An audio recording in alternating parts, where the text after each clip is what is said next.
Are you ready for the next verse of Ruth? Let's move on to Ruth 1:3. So it's a short verse. See if you can pronounce the first part of the Hebrew. Here's how I would do it. Vayamat Elimelech Ish Naomi. All right, what do you recognize? Ish is man. Naomi is Naomi. By the way, thank you for those who correctly realized that this is my delight.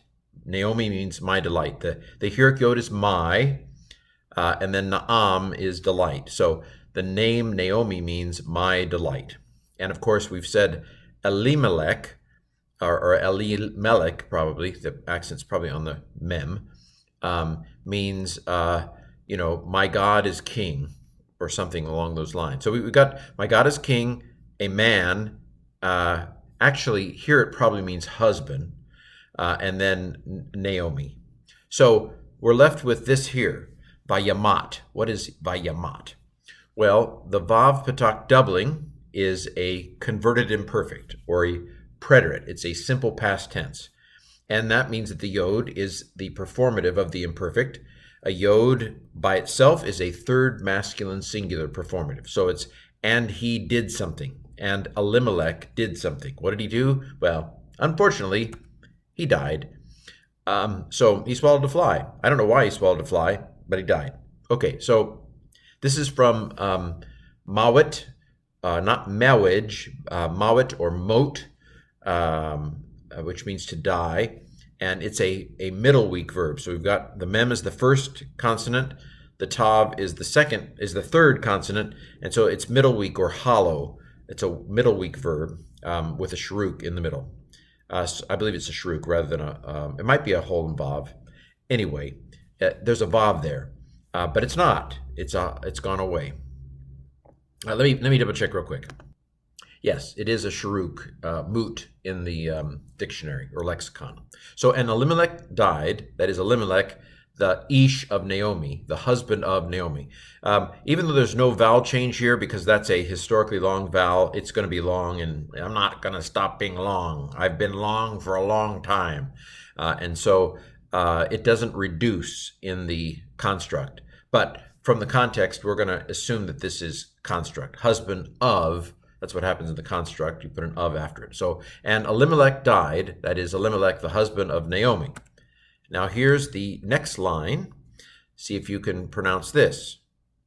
Here's how I would pronounce it. Vatisha er he ushane baneha. Okay, baneha. Okay, so we'll start with Vatisha er. We might need to come back to this. I see some doubling going on here. I see three healthy. It's three healthy consonants, and so I think in that tav we're gonna figure this out. We have a vav patak doubling, so it's another preterite. It's another converted imperfect. So that's a performative there. The tav would either be a third feminine singular or a second masculine singular. We have a hint here with this word he. Remember, in Hebrew, who is he and he is she. And so he means she. So, and she was left. That is Naomi. She was left, Elimelech dies, and she was left Ushane and two of Banehem and two of her sons. Okay, let's look at the grammar stuff here. So I'm going to parse this at the bottom here, so we'll hold off on that. Come back to that. So, and Elimelech, the husband of Naomi, died, and she was left, and so it's gone Normally it goes, the word and normally goes in front of the bump letters, which are bet, mem, and pei. Shin is not any of those letters, but sometimes it goes sharuk anyway. But it's and. Whenever you have a vav on the front, it's almost always and or some conjunction. Sarayod is a masculine plural construct. That's where I got the two of. It doesn't make good English, so probably we're just going to translate this, and she was left and two of her sons, and her two sons, that is, and just leave the of out. But it is technically construct. And then Beneha.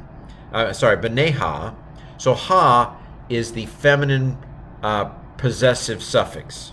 So it goes with she, her, it means her. And then ben is son, which we've seen several times. The yod tells me it's sons, plural, so her sons. So, and she was left and her 2 sons. So the sentence is I'm stretching it out, but it's actually very simple. And Elimelech, the husband of Naomi, died, and she and her 2 sons, and she was left and her 2 sons.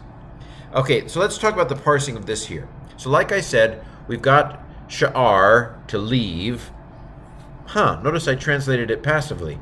Was left. Well, let's look at the analysis of this. So we know we've got 3 healthy consonants. So it's not a weak verb at all. That's nice. We've got the vav patak doubling, which tells me that it is a converted imperfect or preterite. That tells me that, and because she is the subject, the tav, we can now say, is a 3rd feminine singular imperfect. So the question is, what stem is it? And here, notice the doubling of the first consonant. Why would that happen? Well, how about this? Nun assimilates when no vowel separates. This is the Niph'al, or the N stem, which is a passive stem. So instead of saying, and she left, I translated it, and she was left, because it's the N stem, or Niph'al stem. And that doubling of the first consonant is typical of the N imperfect, because the nun is put up right against the first letter, and nun assimilates when no vowel separates. The pattern is yikatail, and we have, this is perfectly normal here. It's tikatail here, or in this case, tisha air. But anyway, it is a N or Niph'al, converted imperfect, 3rd feminine singular, from to leave, sha'ar. And that's it. We've stretched it out as long as we can. That is Ruth 1:3 in Hebrew.